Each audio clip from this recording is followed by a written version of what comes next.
नमस्कार दोस्तों। Welcome to Chaudhary economics. ये अपना यूजीसी नेट जून 2025 को जो एग्ज़ाम हुई थी 29 जून को, उसका पेपर सॉल्यूशन का सेकंड पार्ट है। फर्स्ट पार्ट अगर आपने नहीं देखा है तो कृपया करके फर्स्ट पार्ट को देखिए। और फर्स्ट पार्ट में मैंने 28 क्वेश्चंस करवाए हैं, और बाकी क्वेश्चंस और बाकी टॉपिक्स जो जो एग्ज़ाम में आए थे वो इस पार्ट में हम डिस्कस करेंगे। और एंड तक बने रहिए, हम और भी क्वेश्चन डिस्कस करेंगे, कट ऑफ भी डिस्कस करेंगे, और पेपर वन का भी दो क्वेश्चन देखेंगे। और अगर आपको ये पीडीएफ चाहिए तो चौधरी इकोनॉमिक्स पे अभी मैं डाल दूंगा, ये टेलीग्राम चैनल आप ज्वाइन कर सकते हैं। सो एक बार हम एक्सेल में देख लेते हैं। जो डाइस वाला क्वेश्चन था वो देख सकते हैं हम एक्सेल में। यहाँ पे मैंने क्या बनाया है, ये सीरियल नंबर है। तो आप देख सकते हो पहले डाइस में एक आता है कितनी बार, 6 बार। तो दूसरे डाइस में क्या आ सकता है, 1 2 3 4 5 6 तक। ठीक है, होपफुली आपको दिख रहा होगा अच्छे से। हम्म यहाँ पे देखो, पहले डाइस में अगर एक आता है तो दूसरे डाइस में 6, तो ये 6 तरीके हो गए। ऐसे करते करते अगर हम जाएंगे, दो आता है पहले में, तीन आता है, चार आता है, 6 आता है, तो टोटल कितने तरीके हो जाएंगे अपने पास, 36। और ये है इनका सम। और ये है ओड फंक्शन की, अगर ओड आएगा तो कितनों में ओड होगा। तो ये टोटल आ रहे हैं अपने पास 18। तो 1/2 हो जाएगी। तो एग्जाम में जैसे 5 क्वेश्चन आए थे, तो अगर आप ऐसे लाइन से लिखते ना, 1 1 1 2 1 3 1 4 1 5 1 6, फिर 2 1 2 3 36 तक, तो भी आपको ज़्यादा टाइम नहीं लगता, और 4 5 मिनट में ये पांचों क्वेश्चन सोल्व हो जाते। फिर यहाँ पे सम लिख के आप देख सकते थे कितने ओड आए। पहला जैसे था ए यूनियन बी, मैं यहाँ पे फिल्टर लगा के दिखाऊंगा। पहला अगर ए यूनियन बी की बात करें, ए प्रोबेबिलिटी थी डाइस वन की ओड आने की, बी थी डाइस टू की ओड आने की, और ए इंटरसेक्शन बी यानी दोनों में ओड आए, तो दोनों में ओड आने की प्रोबेबिलिटी देखना। ये 1 3 5 सेलेक्ट कर लिए मैंने, और इधर भी 1 3 5 सेलेक्ट कर लिया। तो ये कितने रिकॉर्ड्स हो गए, टोटल हो गए। आप नीचे देख सकते हो टोटल 9 रिकॉर्ड्स हो गए आउट ऑफ 36। तो 9 रिकॉर्ड कौन से हुए, पहले पे 1 1 आए, और दूसरे पे, पहले पे 1 1 1 आए और दूसरे पे 1 3 5 आए, फिर इस पे 3 आए और इस पे 1 3 5, फिर इस पे 5 आए और 1 3 5। तो ए इंटरसेक्शन बी की प्रोबेबिलिटी 9/36 हो जाएगी। और ए इंटरसेक्शन सी था सम। तो अगर हम ए इंटरसेक्शन सी करें, फिर से सेलेक्ट करें 1 3 5, और यहाँ पे सम में भी ओड, तो सम के ओड के लिए मैंने ये फॉर्मूला लगा रखा है ट्रू फॉल्स का। ये देखो दोनों फिल्टर अगर हमने लगाए तो कितने अपने पास आ रहे हैं, तो भी 9 आ रहे हैं। 9 कैसे आ रहे हैं, पहले पे ए इंटरसेक्शन सी है, यहाँ पे ये प्रोबेबिलिटी ए है डाइस वन की, और ये है टोटल सम जो है वो ओड आने की सी, जो क्वेश्चन में दे रखी थी। तो ए पे आए 1 3 1 1 1 आए, और बी पे क्या आए 2 4 6। जैसे 2 4 6 आएगा अपना सम क्या हो जाएगा, ओड। इस पे 3 आए और इस पे 2 4 6, इस पे 5 आए और इस पे 2 4 6, यानी ओड के साथ इवन ऐड होगा तभी ओड आएगा। तो ये कॉम्बिनेशन कितने बन रहे हैं, ये सेम 8 बन रहे हैं ना, 9 बन रहे हैं। 9/36 हो जाएगा। और एक और ये था कि इन तीनों का combination, intersection A intersection B intersection C. तो बी में आप देख रहे हो, बी में तो ओड आ ही नहीं रहा, तो जैसे ही हम इस पे ओड के लिए सेलेक्ट करेंगे तो कुछ बच ही नहीं रहा, तो जीरो आ जाएगा उसका। होप ज़्यादा कंफ्यूज ना किया हो। जल्दी से चलते हैं मेन पार्ट पे। ये 15 का क्वेश्चन था जो मैंने बताया था। बस इसमें ये था कि ये ऐसे दिया हुआ था, आंसर सेम आएगा, यूटिलिटी दिया हुआ है, प्राइसेस दिए हुए हैं, तो बजट कंस्ट्रेंट हमने निकाल दिया क्योंकि हमारे पास टोटल बजट दिया हुआ है, लैग्रेंजियन सेटअप कर दिया, फर्स्ट ऑर्डर कंडीशन निकाल लिया, del L by del X करके, del L by del Y, del L by del lambda करके, और लेमडा के वैल्यू आई 144, और एक्स का मान 11 और 16 आ गया। ये फर्स्ट पार्ट में मैंने अच्छे से बता रखा है, फर्स्ट पार्ट को देख सकते हो। फिर बूट स्ट्रैपिंग वाला है कि test for specification bias. Boot strapping technique किसके लिए यूज की जाती है, ये चार ऑप्शन थे आई थिंक। तो आप देख सकते हो, just a second. So bootstrapping क्या है, एक रीसैम्पलिंग टेक्निक है to estimate the sampling distribution of a statistics by repeating repeatedly. अगर एक कब यूज की जाती है, एक सेकेंड।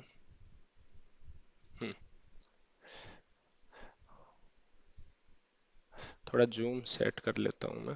हम्म कब यूज़ की जाती है? जब सैंपल साइज बहुत स्मॉल हो। तो इसका आंसर क्या हो जाएगा? Obtain sampling distribution of parameter of interest. इसमें बी आएगा, बूटस्ट्रैपिंग का ये क्वेश्चन आया था एग्जैक्ट। अब चलते हैं 29 से। तो ये 28 जो क्वेश्चन है वो मैंने पार्ट वन में करवा दिए थे। उसमें मैथमेटिकल भी थे, मैचिंग वाले भी थे, अराउंड 28 करवा दिए थे। अब कुछ क्वेश्चन बच गए थे, वो यहाँ से करते हैं। तो ई की पावर -2x को इंटीग्रेट करना था 1 से 2 तक। तो ऐसे हमने लिख लिया। फिर e की पावर x का क्या होता है? e की पावर x का क्या होता है? e की पावर x का e की पावर x होता है, तो e की पावर x का e की पावर x हो गया। अब अंदर वाले माइनस e की पावर ax का होता है e की power x by a, right. So a की जगह क्या है? 2 है, तो बाई 2 हो गया और माइनस आ गया बाहर। ये आ गया, ये हो गया इनडेफिनेट। फिर डेफिनेट करने के लिए इस पे क्या लिमिट लगाएंगे? तो लिमिट की वैल्यू जैसे हम रखेंगे इसके अंदर, पहले 2 रखेंगे और फिर 1 रखेंगे। सो 2 वाला जो होगा वो माइनस में रहेगा और 1 वाला माइनस माइनस यहाँ प्लस हो जाएगा। तो ये आंसर आ जाएगा। सिंपल, आप इसको सोल्व करके देख सकते हैं। तो ये एग्जैक्ट क्वेश्चन था एग्जाम में, ये आंसर। जल्दी जल्दी चलते हैं। अब एक क्वेश्चन आया था मैचिंग का, अच्छा क्वेश्चन था ये, कि 1 + x² है, इसका इंटीग्रेशन दिया हुआ है। अब इंटीग्रेशन के क्वेश्चन आए, देखते ही डर जाओगे, 4 ऑप्शन थे और यहाँ पे एक चौथा भी दिया हुआ था और यहाँ पे दो दो और दिए हुए थे, भयानक भयानक। एक ऐसे दे रखा था कि not computable, something like that, not computable, और एक में कुछ दो या ऐसे दिया हुआ। अब इस ये क्वेश्चन ट्रिकी था, ये इतना हार्ड नहीं था जितना लग रहा है। इसको ध्यान से देखना चाहिए था। 1 + x² का कोई भी इंटीग्रेशन आए ना, पहले ऐसे थोड़ा चार्ट सा बना के देखो कि 1 + x² है, इसमें x की वैल्यू 0 पे कितनी वैल्यू आएगी? 1। और x की वैल्यू इनफाइनाइट पे क्या हो जाएगा? 0, और माइनस इनफाइनाइट पे 0। तो ये ऐसा सा कुछ, मैं एक बार इस कलर से ड्रा कर देता हूँ।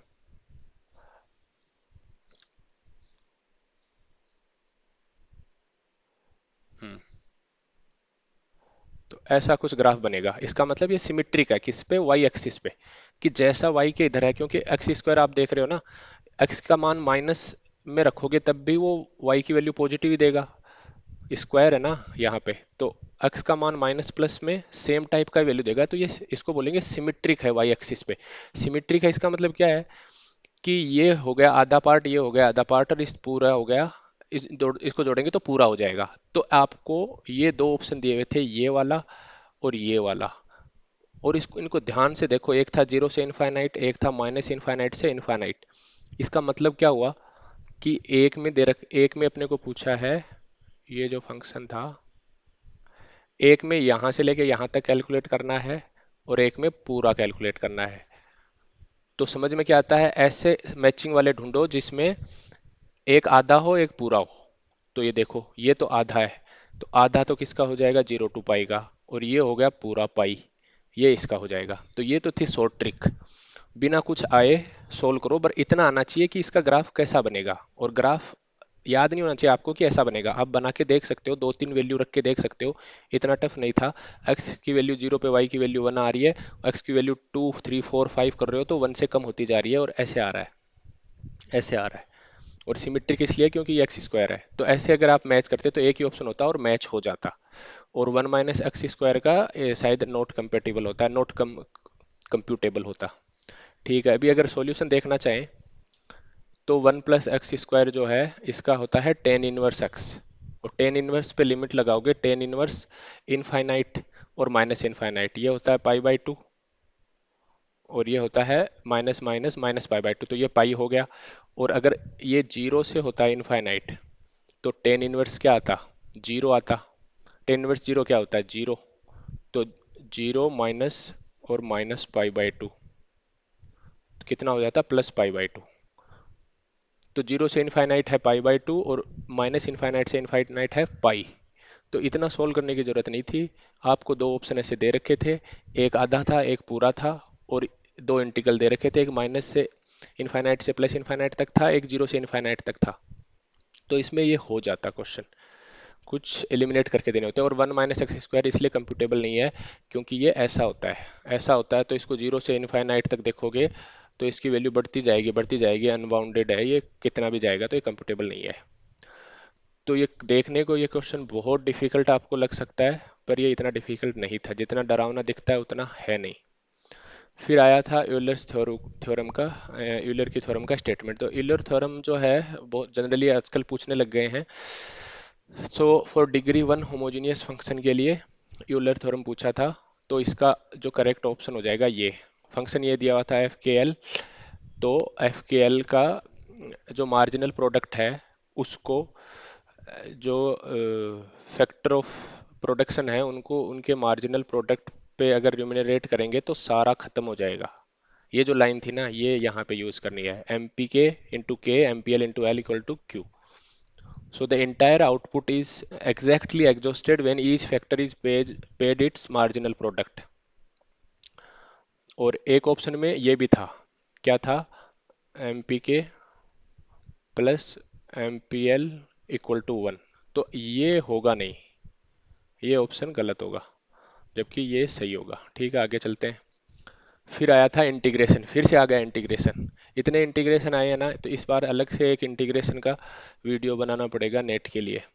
तो इस टाइप के इंटीग्रेशन में क्या करते हैं कि नीचे से ऊपर वाले को या तो ऐसे भाग दो, x+3 में x+5 का भाग दिया, ऐसे करके भाग दिया, एक बार गया माइनस क्या बचा। या ऊपर वाले को x+5 जैसे इसने कराना, x प्लस जैसे यहाँ मैंने कर रखा है x+5 है, तो ऊपर भी x+5 बनाओ, x+5 बनाओगे तो 3 के लिए क्या करना है अपने को, -2 कर दो, मतलब इसको इसके बराबर करना है। सो x+5 -2 कितना होगा, x+3।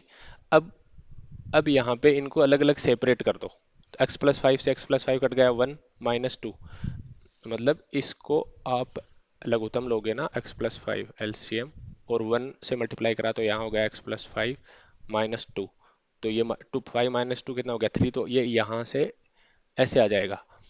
तो इसको अपने को इस रूप में बनाना है। इस रूप में क्यों बनाना है, ताकि इजीली इंटीग्रेट कर सके।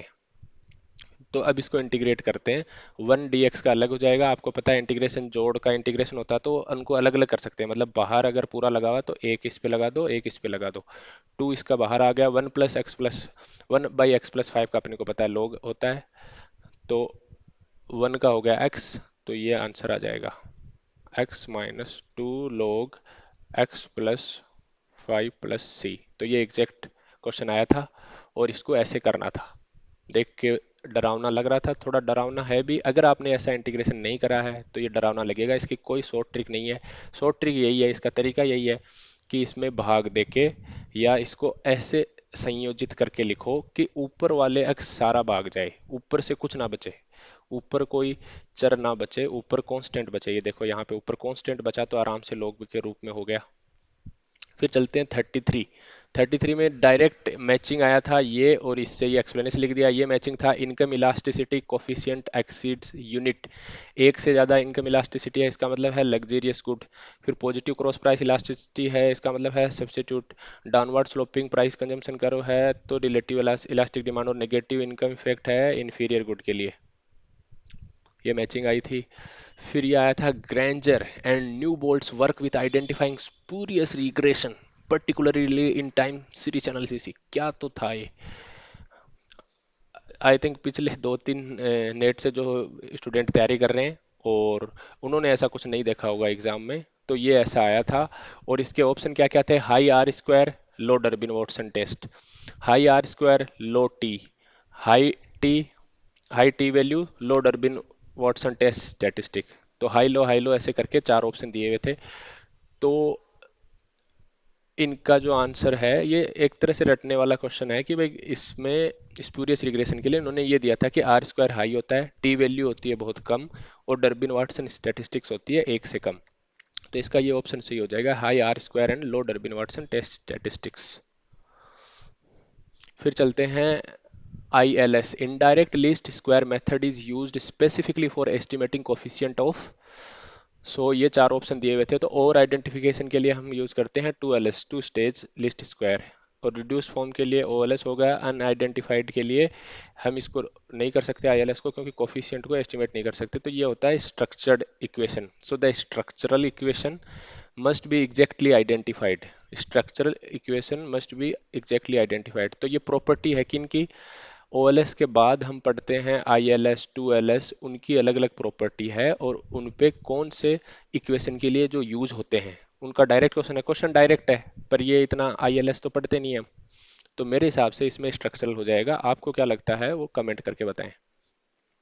फिर आया था मैचिंग फ्रॉम डेमोग्राफी। चार चीजें आई थी, दो जो है यहाँ पे याद रही तो स्टूडेंट्स को, तो उन दो को यहाँ रख दिया है। फादर ऑफ डेमोग्राफी जॉन ग्राउंट है ये, और थर्ड वर्ल्ड की अवधारणा दी थी एल्फ्रेड सेवी।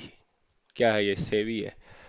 तो ये जॉन ग्राउंड था, और माल्थस भी कुछ मेंशन था, इसके सामने क्या था वो याद नहीं है। अगले पे चलते हैं। 37 15th फिनेंस कमीशन का criteria for horizontal devolution. Horizontally states के बीच में कैसे पैसे डिवाइड करने हैं। तो पहले तो जो इनकम डिस्टेंस है ये दी हुई थी शायद 45। फिर डेमोग्राफिक परफॉर्मेंस ये बढ़ गया है 12.5। फॉरेस्ट इकोलॉजी, पहले केवल फॉरेस्ट था, और टैक्स एफर्ट, तो इनको मैच करने थे। आई थिंक ये कर दिया होगा सभी स्टूडेंट्स ने, क्योंकि ये इंपॉर्टेंट टॉपिक है।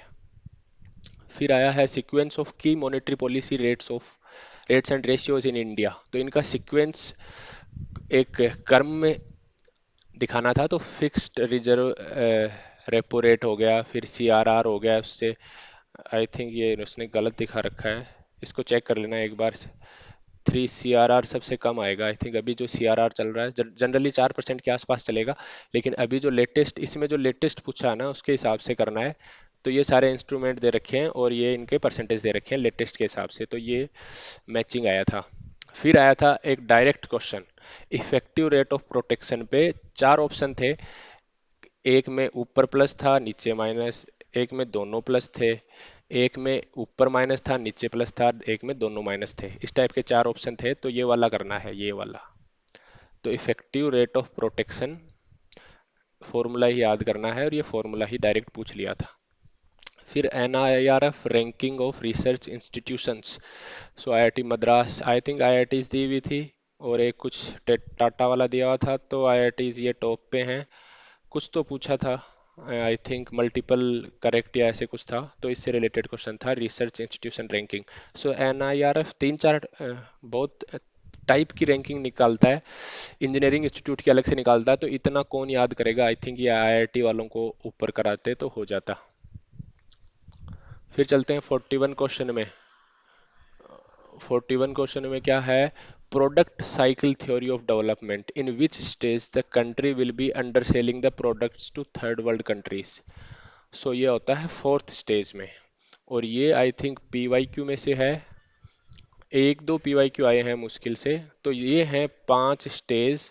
पहले क्या करता है, नया प्रोडक्ट वो बनाता है, खुद कंज्यूम करता है डोमेस्टिकली डेवलप्ड कंट्री। फिर क्या करता है, डिमांड बढ़ जाती है तो धीरे धीरे बाहर पॉपुलर हो जाता है, तो बाहर बेचना स्टार्ट कर देते हैं। आईफोन की बात आप कर सकते हैं। फिर क्या होता है, स्टैंडर्ड प्रोडक्ट हो जाता है और प्रोडक्शन अब्रॉड शिफ्ट करना पड़ जाता है। और फोर्थ में क्या होता है, production shift to low cost developing country, तो आईफोन इंडिया में बनने लग जाते हैं और सस्ते हो जाते हैं। आई थिंक सस्ते तो अभी तक हुए नहीं है, तो कुछ आईफोन पे पूरा लागू भी नहीं होता है। और इनोवेशन कंट्री में इंपोर्ट द प्रोडक्ट, सो जो इनोवेटिंग कंट्री है वो आईफोन इंपोर्ट करने लग जाएगी। ठीक है, तो इसमें फोर्थ स्टेज आता। फिर allocation of expenditure arrangement in chronological order as per. तो बजट में डायरेक्ट ये पाई चार्ट, डोनट चार्ट बोलेंगे इसको, बीच में छेद है, तो ये डोनट चार्ट का डायरेक्ट पूछा था। तो टॉप पे ये हो गया स्टेट्स, सेकंड पे इंटरेस्ट पेमेंट, थर्ड पे सेंट्रल स्पॉन्सर्ड स्कीम, और फिर आई थिंक डिफेंस भी पूछा था, और एक सब्सिडी जो सबसे कम आ जाएगा, पेंशन। पेंशन भी आई थिंक था, तो पेंशन सबसे लास्ट में आ जाएगा। तो इनको क्रम में, क्रोनोलॉजी नहीं, डिक्रीजिंग क्रम ऑफ देयर प्रोपोर्शन, परसेंटेज कितना है वो पूछा था। Which is target instrument for maintaining monetary policy in India. तो ये है रेपो रेट। ठीक है, ये चार ऑप्शन दिए हुए थे, MSF, CRR. True regarding the best defined property right. So best defined property rights के लिए ट्रू क्या है, क्लियरली स्पेसिफाइड। सो इसमें चार ऑप्शन दिए हुए थे, ए बी सी डी, सब में उल्टी उल्टी बातें लिखी थी। ये बेसिक क्वेश्चन था, और सी में अच्छा खासा स्टेटमेंट लिखा हुआ था, एकदम लीगली करेक्ट वाला स्टेटमेंट, तो वही हो जाता। डी ये था, private person can't earn from property rights, की भाई अर्न नहीं कर सकते, तो अर्न कर सकते हैं, आप उसको बेच सकते हो प्रॉपर्टी राइट्स को। Matching for moment. So moment के लिए मैचिंग का आया था, ये स्टैटिस्टिक्स का क्वेश्चन था, और मोमेंट बहुत ही फाड़ू फाड़ू पूछ रखे थे। कोई पोसॉन डिस्ट्रीब्यूशन का पूछ रखा था, कोई नॉर्मल डिस्ट्रीब्यूशन के तो मोमेंट 4 पूछ रखा, मोमेंट 3 पूछ रखा, लेकिन एक में मैचिंग का ये था वेरिएंस ऑफ ज्योमेट्रिक डिस्ट्रीब्यूशन पूछ रखा था, तो वो हो जाता Q by P square. Mean होता है 1/p ज्योमेट्री का, और क्यू बाई पी स्क्वायर, तो अगर आप क्यू बाई पी स्क्वायर से मैच करते तो ये आई थिंक हो जाता क्वेश्चन। फिर चलते हैं, टैक्स रिफॉर्म कमेटी से आया था, ये 4 कमेटी पूछी हुई थी, चेल्लेया कमेटी, रेखी, केलकर और परत सारथी सोम। तो ये इनके ईयर्स हैं। तो ये कमेटी इंपॉर्टेंट रहती हैं क्योंकि एनटीए रटने वाली चीज़ें पूछता है, पता नहीं क्यों, पर कुछ रटने वाली चीज़ें भी आनी चाहिए। सारा ही कंसेप्चुअल आ जाएगा तो लोग भाग जाएंगे। Due to increase in money supply, demand curve shift in classical model. So in classical model of economics, an increase in money supply does not shift the real demand curve for the good and services. Instead, it affects the nominal variable only. So I think ये option में दिया हुआ था वो सही हो जाएगा। According to Stopler-Samuelson theorem, an increase in relative price of a good raises the real return to the factor used intensively in that goods production. तो suppose कंप्यूटर के दाम बढ़ गए, तो कैपिटल अगर कंप्यूटर में ज़्यादा यूज हो रही है तो कैपिटल के रियल रिटर्न बढ़ जाएंगे। तो ये बेसिक स्टेटमेंट था, बहुत इजी क्वेश्चन था। अगर आपने स्टोपलर सैमुअलसन थोड़ा सा पढ़ा था तो इसके 4 ऑप्शन बहुत इजी इजी थे, ये इजीली हो जाता। तो फिर आएगा फाइनेंस कमीशन की क्रोनोलॉजी। तो ये पूछ रखा था शेलाट, पंत, खुसरो, रंगराजन, वाई रेड्डी कैसे कैसे आए थे, 7, 10, 11, 12, 14 ऐसे ऐसे आए थे, ये भी रट के जाना पड़ेगा। फिर आ रखा था in logit model to test the joint significance of all coefficients being zero the correct test. So जो करेक्ट टेस्ट हो जाएगा वो हो जाएगा काई स्क्वायर टेस्ट। तो लॉजिट के लिए ये रटना पड़ेगा, ये कुछ मॉडल की बेसिक कैरेक्टरिस्टिक्स हैं, ये रटनी पड़ेंगी आपको। अगर इकोनोमेट्रिक्स हैवी पेपर आ गया तो ये चीज़ें पूछी जा सकती हैं। तो टी टेस्ट यूज करते हैं हम इंडिविजुअल कोफिशिएंट्स के लिए, जॉइंटली नहीं यूज करते, और एफ टेस्ट यूज करते हैं लीनियर ओएलएस के लिए, लीनियर मॉडल्स के लिए, लॉजिट के लिए नहीं यूज कर सकते। तो आई थिंक ये क्वेश्चन आया था ऐसा ही, अगर आपको लगता है नहीं आया तो कमेंट करके बताएं। फिर चलते हैं 51 क्वेश्चन में, बहुत अच्छा क्वेश्चन आया है ये, और होपफुली आप इसको देख के डरे जरूर होंगे। तो सेल दे रखी है और एडवर्टाइजमेंट एक्सपेंस दे रखा है कि हमने एडवर्टाइज करा, कुछ हमने एडवर्टाइजमेंट पे खर्चा करा तो कितना फायदा हुआ। जैसे ऐश्वर्या राय ने या किसी ने भी, जैसे कटरीना ने स्लाइस बेची तो कितनी स्लाइस के पैसे, स्लाइस की सेल बढ़ी, कितनी स्लाइस ज़्यादा बिकी। तो ये है मीन है 6, 10 ये करोड़ में दे रखा है, और ये स्टैंडर्ड डेविएशन है 1.5 और 10, और कोफिशिएंट ऑफ कोरिलेशन 0.9 दे रखा है, और आई थिंक 10 करोड़ ही पूछा था। ये बताना एग्जैक्ट 10 करोड़ पूछा था क्या, 10, 9 ऐसे कुछ पूछा था। 10 करोड़ अगर हम एडवर्टाइज करेंगे तो कितनी सेल हो जाएगी। तो ये रिग्रेशन का क्वेश्चन है। तो regression equation y minus y bar, और ये जो है ऐसे हम लिख सकते हैं, रिग्रेशन का जो कोफिशिएंट होते हैं उसको हम r के पदों में भी लिख सकते हैं। ये वाई एक्स को, जो कोफिशिएंट है गामा वाई एक्स, इसको लिख सकते हैं correlation coefficient sigma Y sigma X. तो एक क्वेश्चन तो इसका आ गया था, y माइनस वाई बार और ये गामा वाई एक्स और एक्स वाई दिए हुए थे, जिसमें एक्स बार वाई बार दिया हुआ था, और एक ऐसे आ गया डायरेक्ट, एक ऐसा वाला आ गया, ये देखो। तो इसमें वाई बार की वैल्यू क्या है, वाई इसको मान रहे हैं हम, एक्स इसको मान रहे हैं, कि एडवर्टाइज करा इंडिपेंडेंट वेरिएबल, तो डिपेंडेंट क्या है सेल, तो वाई इसको मान रहे हैं, तो वाई बार की वैल्यू कितनी हो गई 40, रख दी यहाँ पे। आर कितना आ गया, correlation coefficient 0.9, sigma Y sigma X कितना आ गया 10, और 10 और 1.5, और फिर x माइनस एक्स बार, x कितना 10 करोड़ किया हमने, तो ये 10 करोड़ आ गया, और x बार कितना है 6 दे रखा है 6। तो इससे y की वैल्यू आएगी